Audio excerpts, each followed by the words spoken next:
Naam, karibu tena mtazamaji. Katibu mkuu wa muungano wa vyama vya wafanyakazi nchini KOTU, Francis Atwoli, amemshutumu aliyekuwa naibu wa rais Rigathi Gachagua akimtaja kuwa mwanasiasa aliyepoteza mwelekeo na asiye na rekodi yoyote ile ya maendeleo yenye tija. Akizungumza katika kaunti ya Tana River, Atwoli alisema kuwa Wakenya bado hawajui mengi kuhusu Gachagua. Wakati huo alimtaka aliyekuwa rais Uhuru Kenyatta kumuunga mkono Rais William Ruto katika kuongeza mhula wake wa pili kama ambavyo Ruto alimuunga mkono yeye hapo awali. Wewe ulifukuzwa kazi kwa ajili hukuwa mfanyikazi mwaminifu.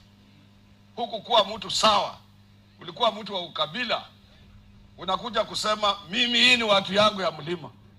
Akafutwa akiwa ndio kwa ajili ya kuiba hii pesa, hii chakula ya msaada. Anachukua anauza.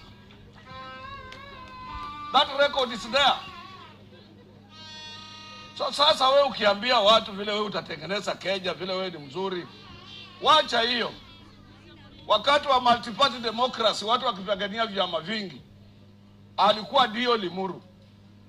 Yeye ndiye aliingia kwa nyumba ya Matiba, akapiga familia ya Matiba na kikosi.